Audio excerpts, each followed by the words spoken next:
Hi, good morning, everybody. Welcome to this YES123 webinar on the YES initiative. I see people are still joining in, so we're just going to wait 1 or 2 minutes until it fills up, and then we'll be able to kick off. Thank you.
Hi, good morning, everyone, and welcome again to this webinar on the YES initiative, the Youth Employment Service, brought to you by the BE123 group.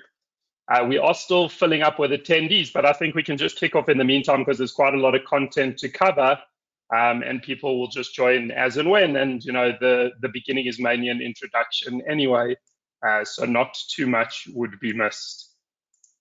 Okay, so let's kick off. The Youth Employment Service, or YES as it's commonly known, this webinar is going to explore all the intricacies of YES, tell you a little bit about YES, where it comes from, what it is, and why we think it is an incredibly effective and good mechanism to help uplift your scorecard by 1 or 2 levels, and in so doing, create opportunities for unemployed youths and just better society in general.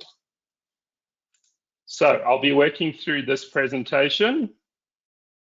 Just to give some context as to who I am. So my name is Martin Smookler, and I head up Skills123, which is a subsidiary of the BE123 group. Essentially, what we do is we focus on the skills development element of the BE scorecard, born out of a pain point among a lot of clients, not knowing how best to navigate that element of the scorecard, but oftentimes, you know, wanting to maximize points under skills in the most cost-effective manner, and obviously, you know, with the greatest impact, which is what really underpins everything that we do at BE123. So essentially, we focus on skills development. We're quite specialized in it. We aim to optimize your points in the most cost-effective manner, and obviously with the greatest impact. The Holy Grail, or our mantra, is more about aligning your operational needs with those scorecard requirements. So that is, you know, where we get the best return on investment. So understanding your organization and what your training and skills needs are, and then aligning that to the BEE codes, and thereby obviously having the greatest return on investment for your organization. The YES initiative is something that we were involved with from its inception, and even prior to the official launch back in, I think, 2018. So we've been intimately involved with YES. You know, we know all the creators and the founders, and you know, all the people involved with YES, and we also were quite involved in some of the early adopters and implementations for some of the clients way back when. So it just is something that we're very familiar with, and obviously having that knowledge and relationship, it meant that it would fall under skills as mandate to implement with our clients also. I wanted to play you some videos just to send a little bit of context. I know these webinars can be a little bit dry and boring at times. So I thought I'd lighten it up a little bit with some videos, but we're having a few problems with audio on the presentation versus the webinar versus earphones, which we all use. So I'll just talk this out a little bit. I mean, just to set the context about YES, what is it about? What's the essence of YES, or what we're trying to do? And really, obviously, it stands for the Youth Employment Service. And what it is aimed at achieving is getting youth employed in South Africa and alleviating the unemployment crisis, which is even more of a pandemic in that youth bracket of, people aged between 18 to 35. I think we all know our national unemployment rate is exorbitantly high, at around the 55, and around the 35% mark. But when you look at the youth segment in particular between the ages of 18 to 35, that rate jumps up to about 55%, which is an absolute catastrophe and an absolute pandemic in itself. It literally means that for all our matriculants coming out of school, 1 in every 2 of those individuals will not be able to find employment, and that is ongoing. It's not like they won't be able to find employment for a year or two. It almost gets exponentially worse for as many years as you don't find employment. So that's what YES is looking to address. The little videos I had here was just a little video about that old adage, give a man a fish for a day and you feed him, teach him how to fish, and you feed him for life instead of just a day. And then there was a little bit of a government version of that where they tried to give over that adage. And it was a little bit of a funny way where they got kind of tripped up with all the words. But at heart, YES is there to solve the unemployment crisis. It's really a unique program in South Africa because it is a government-backed but business-led initiative. So it really is the coming together of the private and the public sector. As you can see in this video here, we have our now President Cyril Ramaphosa, who was the deputy president at the time of the inception of YES. He is flanked on the side here by Colin Coleman, who's from Goldman Sachs. And if we had to zoom back a little bit on this video, we would see Stephen Kossef, who's the CEO of Investec. And essentially, the three of them were the pioneers behind the program. President Ramaphosa was our deputy president at the time, and there was a parliamentary committee which was tasked with looking at the youth unemployment crisis. And they had a subcommittee that went away and looked at ways to solve or to alleviate this problem.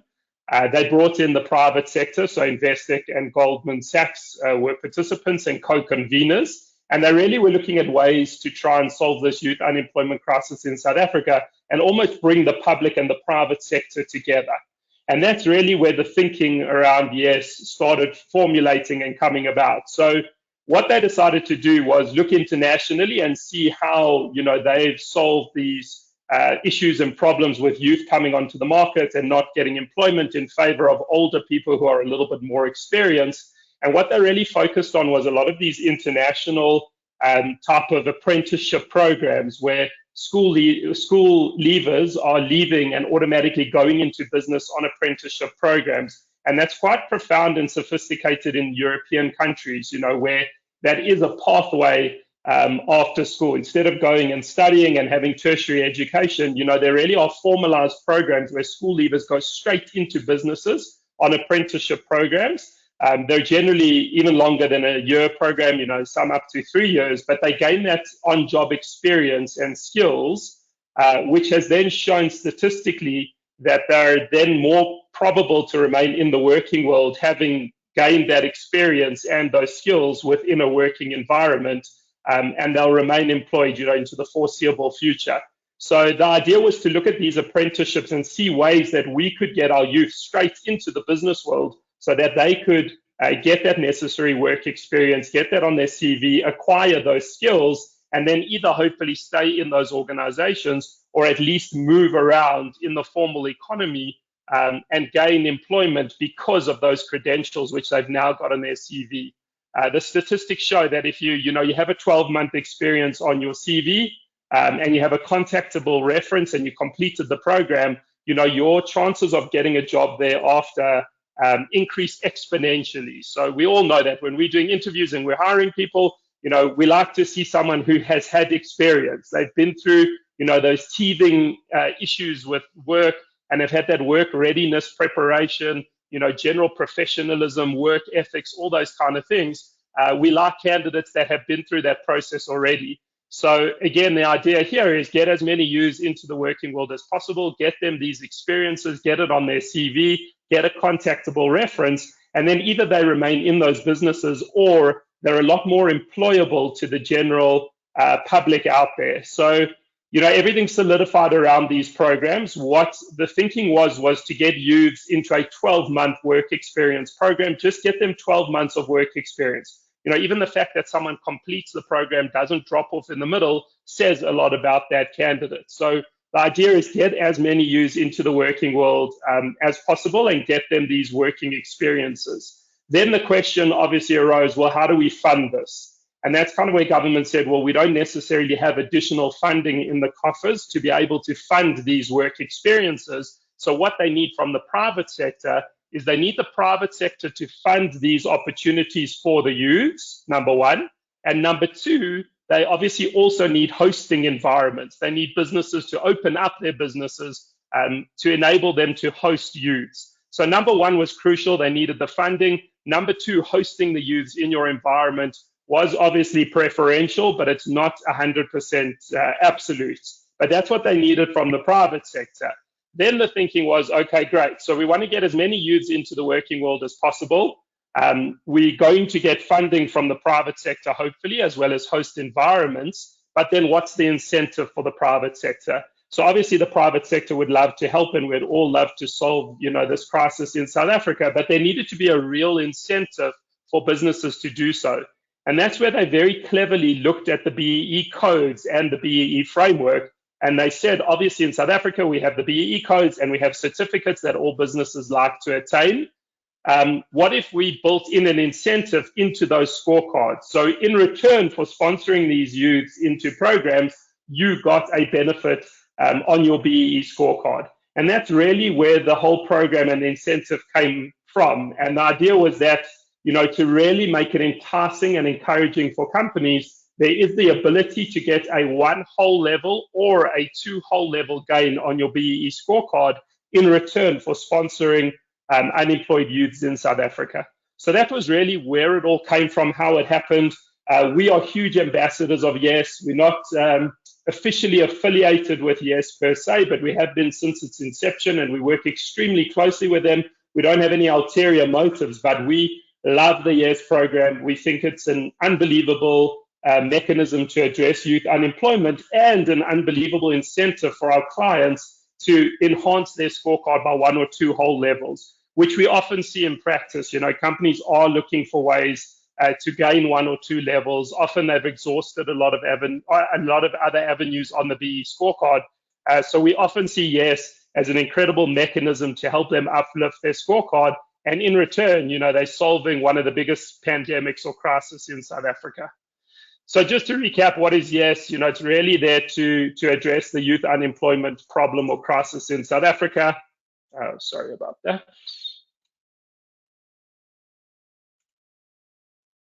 Sorry, Mark. There we go. Youth are disproportionately affected by joblessness. We see in that segment it's a huge issue. YES is an enabler of the 12-month work experience programs. What our youth get in return is the experience. They also get a smartphone. They get it on their CV. They get reference letters. And really what's at stake for companies is 1 or 2 whole level upliftment on your BEE scorecard. Sorry, my presentation seems to be lagging behind a little bit. There we go. Just in terms of the impact to date, before we launch into the intricacies of YES and the fundamentals and how it all works, but it has had a profound impact already to date in about the 5 or 6 years since inception. So they just hit an incredible milestone of getting 100,000 youths into these working experiences. In return, they have had about 760 BEE level ups between all the corporates that have participated. I think there's about 2,200 or so corporates that have participated on YES. And the injection into the economy is estimated at about 6 billion rand. So that 6 billion rand is really in terms of the salaries that are going to the youths. And another reason why we love the YES program so much, unlike some of our other scorecard initiatives, even on skills development, where we have to pay training providers to facilitate an educational program, and oftentimes those programs are the majority of the funds which are going to these programs. On YES, it's not about a formal training component and education. So the majority of your YES costs are actually for the salaries of the youths on the program. So the majority of your money is actually going to salaries, and those salaries are obviously going to the pockets of our youths. Those pockets are then assisting families and communities, and the impact of that has been incredibly profound. I mean, we've seen it in a lot of our instances, and we've seen some of the statistics from YES, but the majority of your cost of YES is actually going to the candidates themselves. So that's a little bit of the impact to date. So now we're going to go into like the intricacies of YES, or how it works. I mean, broad strokes, we spoke about it. Government wanted to solve the unemployment crisis. The idea was get as many youths into the working world as possible, get them that first year of experience. In order to do that, they needed funding for salaries. They then went to the BEE codes and said, okay, in order to get the funding for the salaries, you can get a 1 or 2 level enhancement on your BEE scorecard. So that's the broad strokes, and that's how it works. But obviously, there's a lot of mechanics and there's a lot of caveats as to who can qualify, how you have to qualify. They also had to be careful that people weren't displacing any of their normal BEE initiatives in favor of YES. There was a lot of debate between all the different parties, whether it was the DTRC or Labour, BEE frameworks, just to make sure that no one was going to be able to sort of circumvent anything in favor of YES. So the general spirit of YES is that it's additive. Everything we're doing on YES is for the purposes of YES, and it has to be over and above everything else that we're currently doing. The idea is it's additive. It's over and above what we are doing. So if you're currently a level 4, the idea is that you can use YES to get up to a level 3 or a level 2. But what they didn't want to happen was that people displace some of their other initiatives and drop down to a level 6 and then use YES to get back up to a level 4. So the general spirit of YES is that it's additive. It has to be over and above what we're doing at the moment. And the way we also like to view it is that it's almost separate to your normal BEE scorecard. You have your normal BEE scorecard, which we've now said you need to maintain. And then on the side, it almost floats independent of your scorecard. You have this YES enhancement. Everything you're doing for YES purposes is ring-fenced within YES. We get a lot of confusion from clients about wanting to almost cross-pollinate programs. And can I absorb someone from a YES program and get it on my normal scorecard? They almost work independently of each other. We maintain our normal scorecard, then we're able to get this YES enhancement, which gives us a 1 or a 2 level boost. The requirements for this YES enhancement are ring-fenced, and everything we're doing for YES is for the purposes of YES, and we need to obviously fulfill all those requirements. So let's get into the actual nuts and bolts of YES to see what is expected of us and what are we needed to do.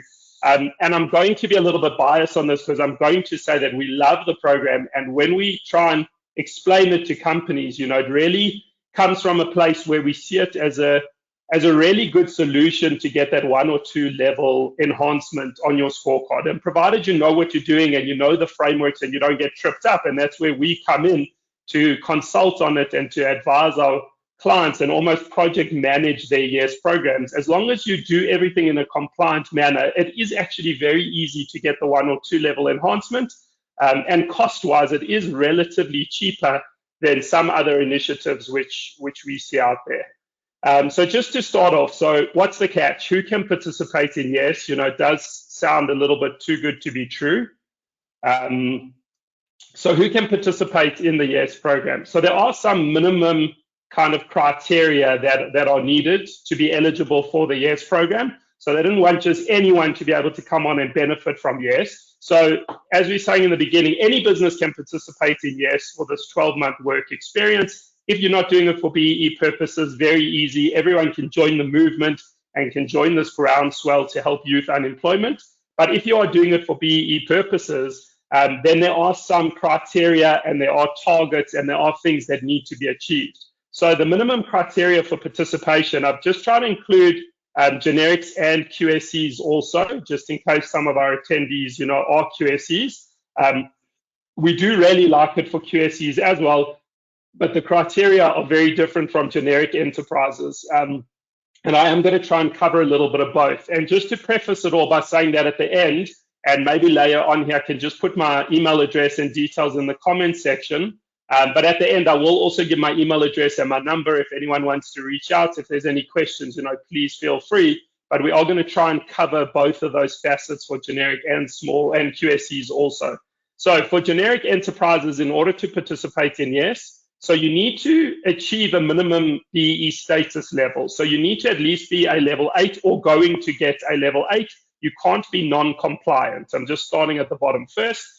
To reiterate what we said, you have to maintain your current status level. You can't drop levels and then use YES to supplement that. So those are the basic requirements. Then for a generic enterprise, so anyone who's over 50 million turnover, there are some eligibility criteria. So what we need to be doing is we need to be at least getting a 40% sub-minimum in the 3 priority elements. So we know the 3 priority elements are ownership, skills development, enterprise, and supplier development.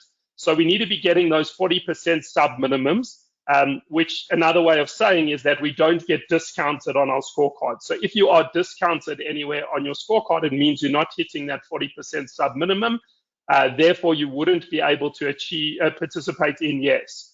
What they then did do, though, and YES, the general spirit of YES has also been very encouraging to the private sector to get involved and to help and to participate and join this partnership with government to solve the youth unemployment. So, they try to make it as less onerous as possible and try to remove all the obstacles. So a lot of multinationals in the country will have 0 for ownership. It's a fact.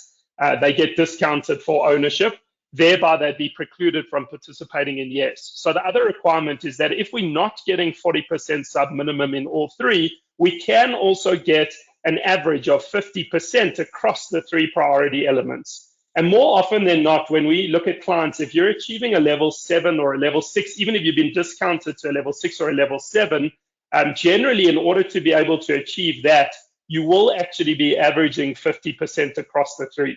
So if you're getting 0 for ownership, you can still make it up under skills and ESD and still average 50. And what they also did under ownership is that it's only based on the net value points. So ownership in this calculation is only out of 8 points. So it's already skewed in favor of skills and ESD. So generally, we don't have issues with clients being able to qualify for YES, but it is a requirement. We have to be meeting this or else we can't participate in YES. You can also achieve this in your first year of YES implementation. So you can do it concurrently. So even if you're just starting out and you don't have a BEE level at present and your year end is, say, December 2023, you can be working towards a scorecard at the moment for this current FY23, and you can also implement YES. And then what will happen at your verification is they'll do your normal scorecard and say you land on a level 7 and you meet these requirements. They will then look at YES and they'll say, oh, you did also participate in YES, and then you will get that 1 or 2 level enhancement also on the YES side. So you can achieve these things concurrently. And this is a constant requirement throughout your YES journey. It's not at a point in time you are compliant. You have to keep being compliant with this. For qualifying small enterprises, so it's quite similar, except you need to be getting a 40% in 2 of the 3 priority elements, with ownership being one of the 2 elements. So here, you always have to count ownership, and then you have to be scoring high in skills or ESD. Or the 40% average across 2 priority elements with ownership being 1. So we always have to include ownership in those calculations that we're doing. Obviously, if you're not getting discounting, that's not an issue either. Just to go into, in terms of what defines youth, that's obviously at the core of the program. How do we define a youth that's coming on a YES program? So later on, we're going to look at the targets, how we compute how many people you need to get a 1-level gain and then a 2-level gain. But obviously, the big question is, well, what's defined as a youth? Who is a youth? And these obviously dictate who we can recruit onto our program. So quite important. So the definition as per the YES Gazette, youths are anyone aged between 18 to 35 years old. People are often shocked to see it goes up to 35, but in terms of the legislation, it does. Generally speaking here, we try to recruit candidates under 29 years old because of the ETR tax benefit, which is the employment tax incentive. So provided you're recruiting people under 29 years old, you can leverage the ETR benefit, which has a significant cost saving on the overall program, which I'll show you later. But generally, we do it under 29 years old. So candidates between 18 to 35, black as per the codes, which obviously is African, Indian, and colored people, and the normal requirements. Just to mention on the demographics here, unlike the normal, BE codes, we don't have any EAP provisions on our YES program. So candidates do need to be black, but in terms of how we mix those on our programs, that's completely at your discretion. If you wanted a full program with African or a full program with Indian or colored, you're able to do that. If you want to mix it together, you're able to do that. Obviously, genders also completely mixed. So again, a lot more flexibility on the YES program in terms of how you can recruit candidates for the program. Candidates need to be currently unemployed, and that's really just at the time of registering on your YES program. There's no predefined amount of unemployment. So someone doesn't have to have been unemployed for the last year or 5 years. They just need to be currently unemployed. And that's also quite an interesting point, because we get a lot of scenarios where companies are ending a learnership and they can't absorb everyone onto the program, or they may have ended a learnership 6 months ago and they had a few great candidates that they weren't able to bring on permanently. So those candidates could come onto a new YES program, provided that at the point of registering on your program, they are deemed unemployed. And from a verification perspective, each YES youth needs to sign an affidavit which gets commissioned, which says that they're currently unemployed. The fourth criteria is that they haven't participated on YES before, which is becoming more prevalent. In the early days, no one had been on the program, but now a lot of candidates have been on the program. So if we're running it in the major metros, we are seeing a lot of candidates who reapply, and only when we try and register it on the YES portal do we pick up that they've been on the program before. So just to summarize here, again, why we love the YES initiative is your recruitment is almost wide open. Provided they meet these basic criteria, you can build your YES cohort however you want, which gives you a lot of flexibility. You can have non-matriculants, you can have matriculants, you can have people with degrees, diplomas, masters, any of those people are eligible provided they meet these criteria. So often what we do on our programs is we'll say to companies, we'll look internally and let's rather see if we can't do an internal program where you're going to benefit from the resources working for you, and you can use it as like an incubation to find future talent. And often companies dismiss it out of hand. We don't have space, we don't have time. But when you break it down, it obviously depends on your YES target, but say the cohort is 15 people, you could put one person in the finance department as a finance assistant, in the RT department, in the legal department, in the HR department. You can do it across the whole face of your business because the recruitment is so wide open. So you can bring in extra resources and capacitate any of the divisions that you want. And then the majority, if you're in manufacturing, maybe it'll be on the manufacturing floor or warehousing or wherever it is. But you can really mix and match the cohort and often find the resources. And we have found that if we bump up the amount we pay the guys, obviously there's a minimum amount which we're coming to, but if you bump that up slightly, you can often find incredible talent out there with qualifications, and you're now synergizing that with your YES program. Just a quick one in terms of where the youth can be hosted. So again, I mentioned it initially, but there are two options. You can host the youth in your businesses, or you can actually host them externally. And what we've built, or YES has built, is a nice network of hosting businesses and opportunities for youths. So we can help with that external implementation. Also, obviously, first prize is in your business, and you can also do a hybrid model. So say our target is 15 youths for a 1-level enhancement. We could host 10 people internally in our business, and then 5 people we could host through any other business out there, to be honest, or through the YES mechanisms, which place them into quality work experiences. Okay, in terms of the actual enhancements, so now we're going on to the more technical side.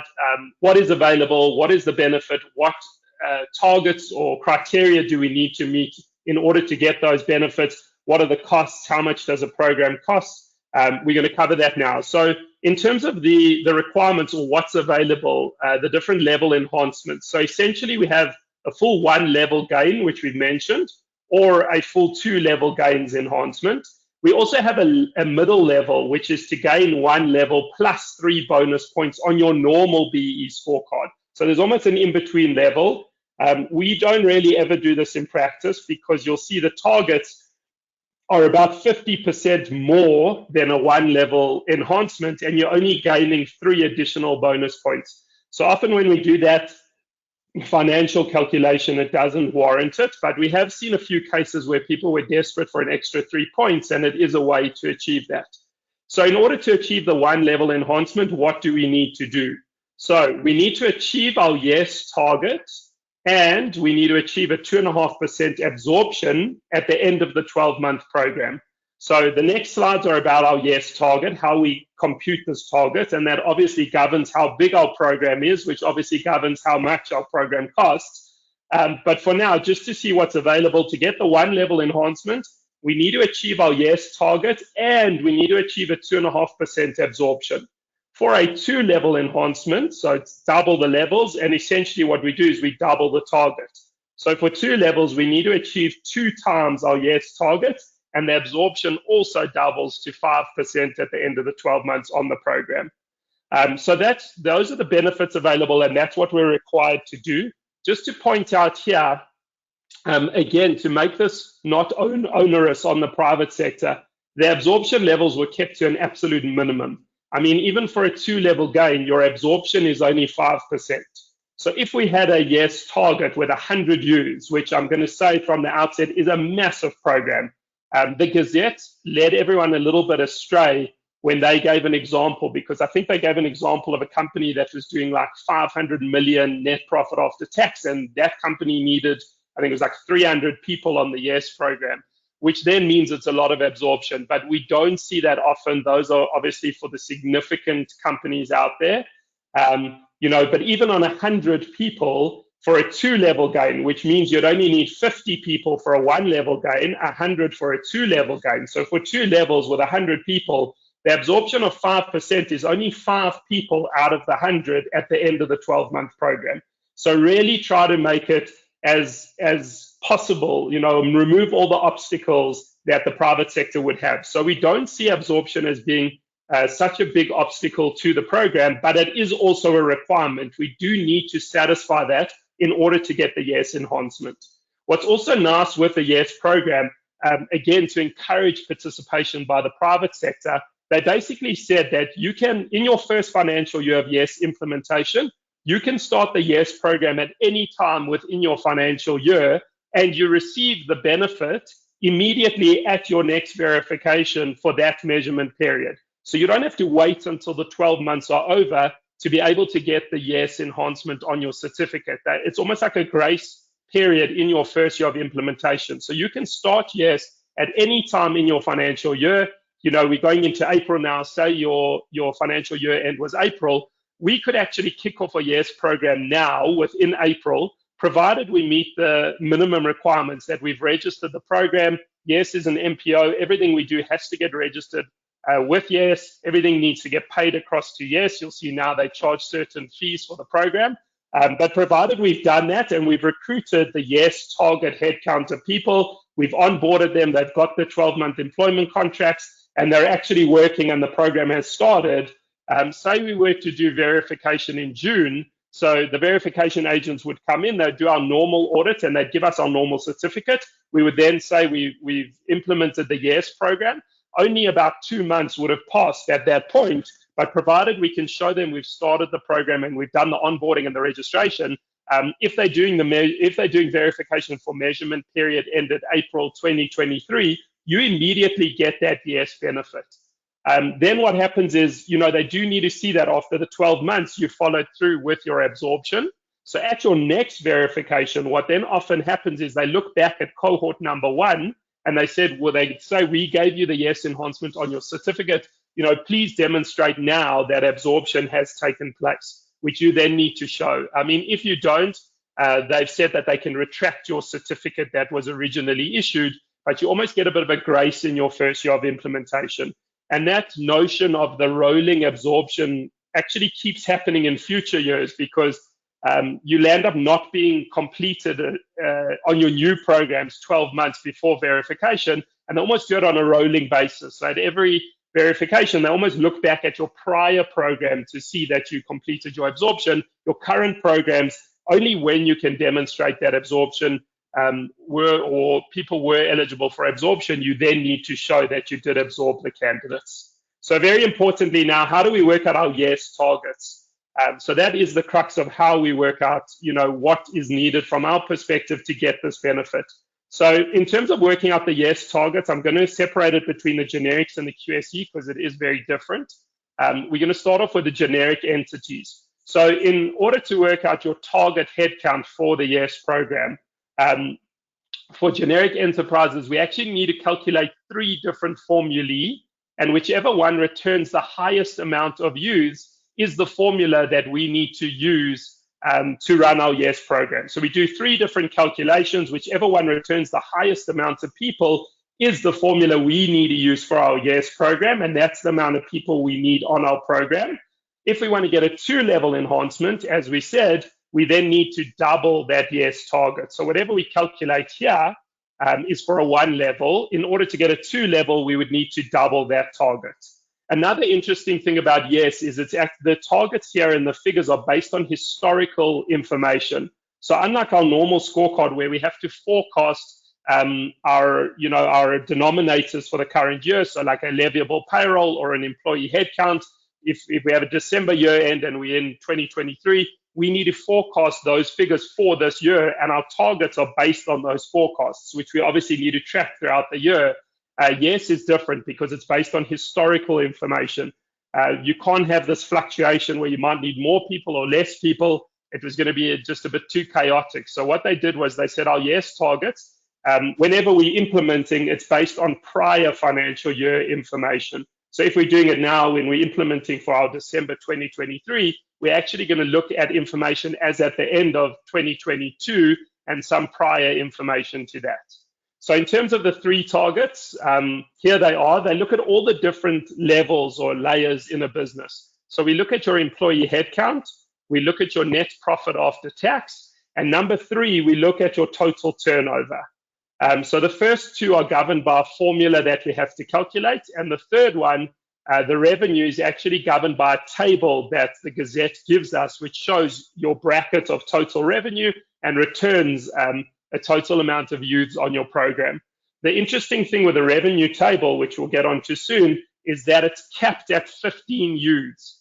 And the requirement there for 15 youths is to be doing over 400 million turnover. So if you're over 400 million plus turnover, you would need 15 youths on your program for this formula, and it doesn't go higher than that on the revenue side. Then we look at NPAT and headcount, but the maximum for revenue is 15 people. So the formula are for headcount, we need to take our total employee headcount as at the end of the last financial year, and we multiply that by 1.5%, and that's going to give us a total amount of youths. Then we're going to look at our net profit after tax. So for this formula, we take our NPAT for the last 3 years. So again, if we were doing it now in 2023, we would take our NPAT as at the end of 22, 21, and 20. We'd add them all together. We divide it by 3, and we get an average NPAT for the last 3 years. We then multiply that by 1.5%, and we divide it by 55,000. That's the formula. And that also gives us an amount of youths for our YES program. And then we obviously do the revenue side as well. We take our total revenue as at the end of FY22. We then get that total revenue number. We check it against the table, and that will give us an amount of youths for revenue. We then look at all 3 of these, and whichever one is the highest is going to be our target for our YES program for 1 level. Double that, we'll get 2 levels. I'm going to show you a working example that I just popped in just to look at it with you, just to make a little bit more sense of it. But that is how we calculate our target headcount, and that does govern really our whole YES program. On the QSE side, it's a lot simpler. There's no 3 formulae for QSEs. What we need to do is we just take our headcount at the end of the last financial year, and here is a headcount table as per the Gazette. Depending on the total amount of people we had at the end of last year, we get an amount of YES youth which we need on the program. So if I just had to look here, a relatively big organization that has 120 people to 139 people, would need 7 youths on their YES program as per the QSE requirement. So that's all we need to calculate for QSEs. It would be 7 people for a 1-level gain, and it would be 14 people for a 2-level gain. And this is where we really see an amazing opportunity for QSEs, because the requirements for YES are very lenient, to be honest. I mean, we can have an organization here. Sorry, I've got this webinar thing in my way. We could have an organization which is quite big, 40 to 59 people. For a 1-level gain, they only need 3 people on the YES program.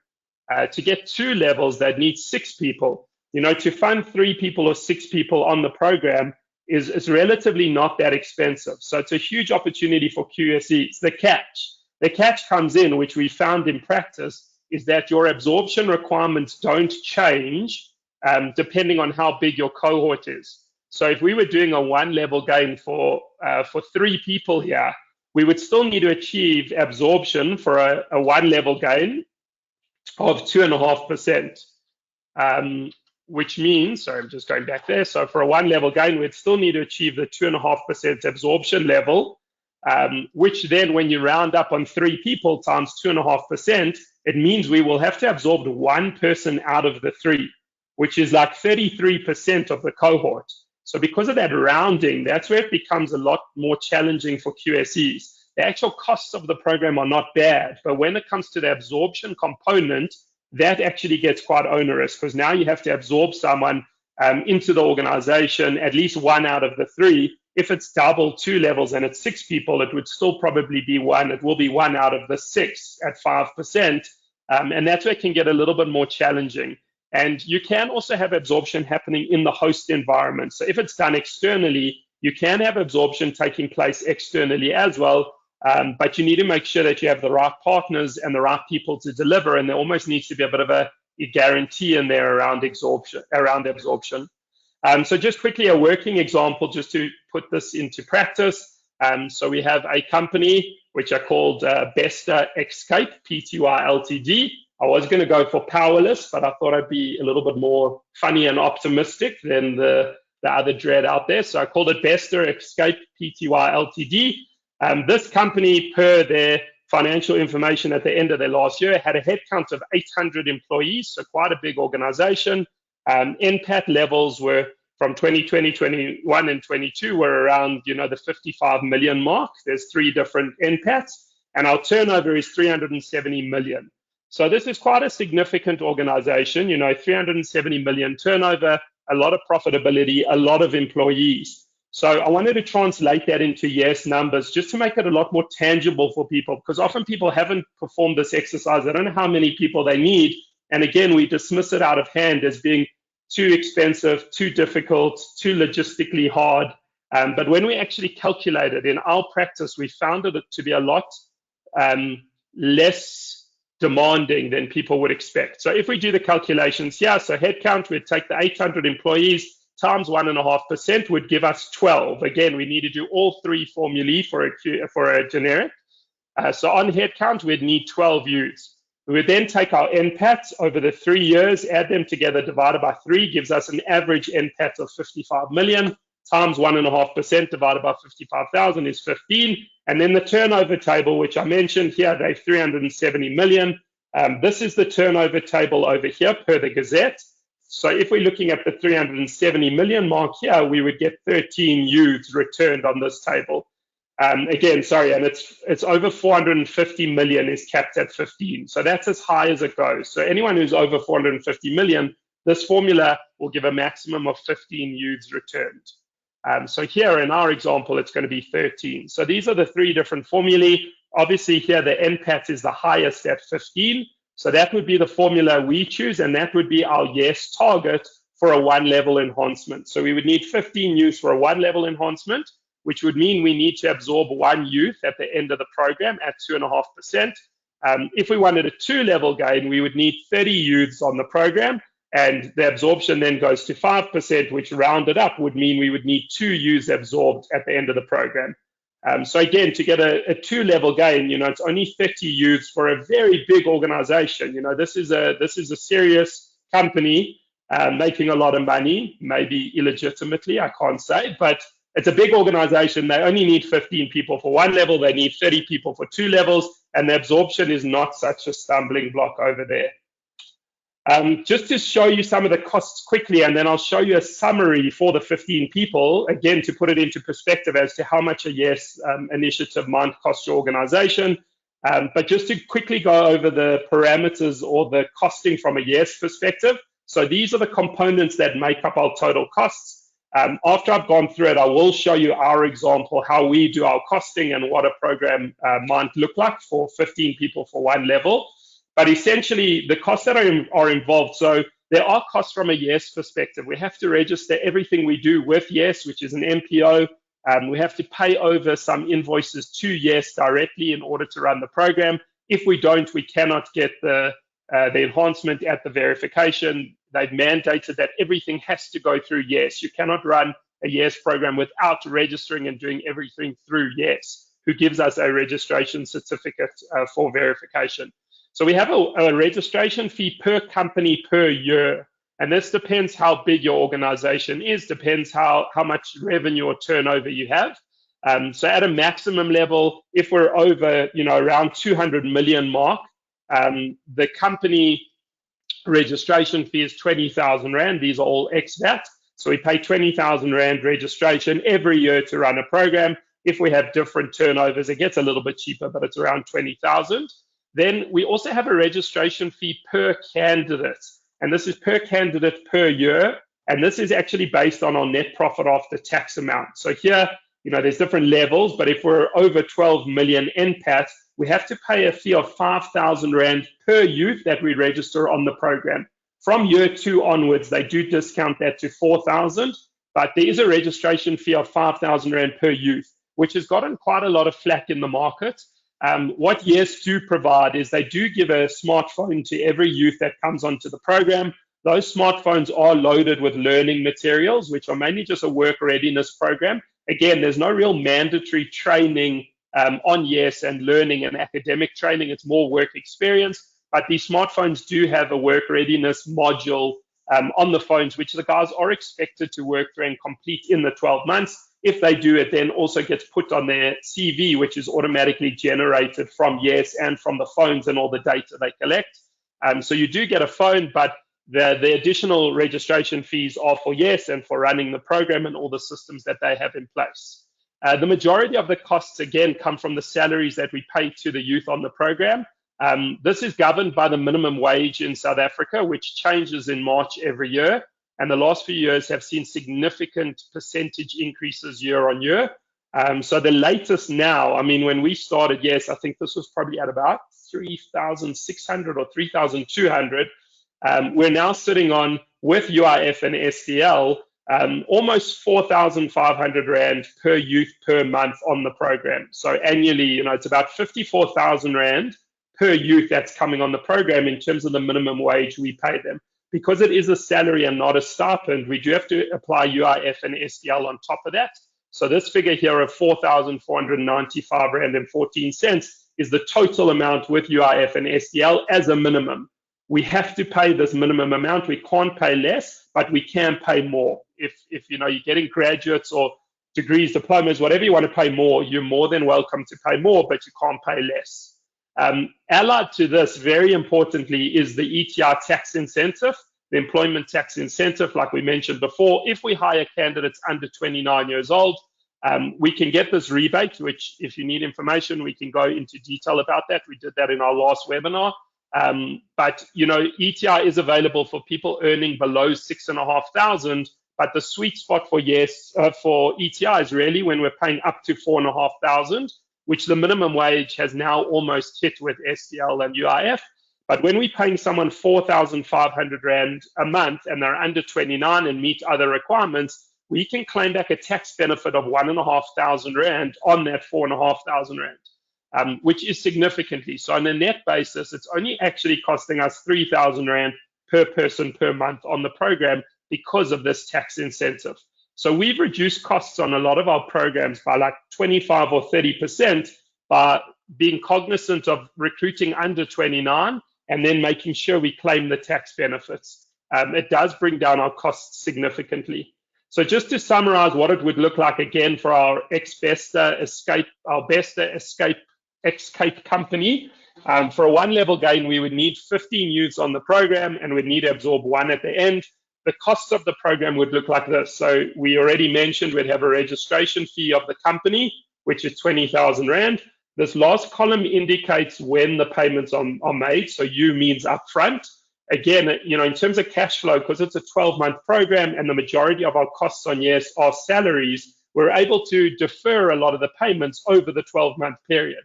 So sometimes even if you're implementing just before the end of your financial year, the majority of the costs actually fall into the next year if you're paying payroll and paying salaries.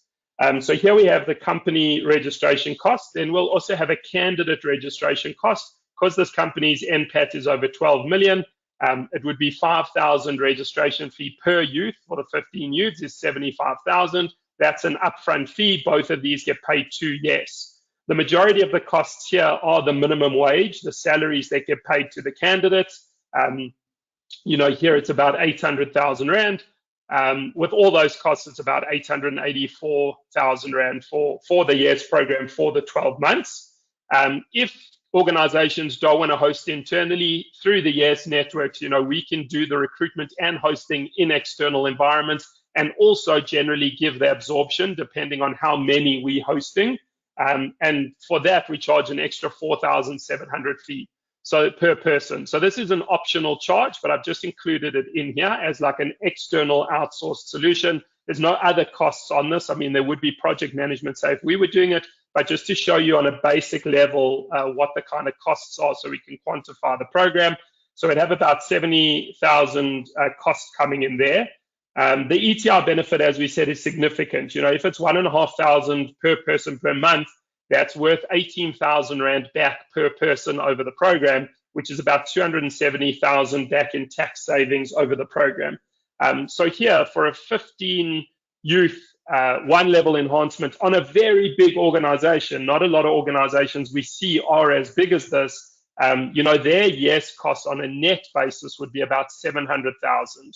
If we add back the tax benefits, maybe we're not going to claim them or we're going to forego them or we want to know the gross costs, then we're looking, if we add this back, then we're looking at about 1 million Rand for the 1-level.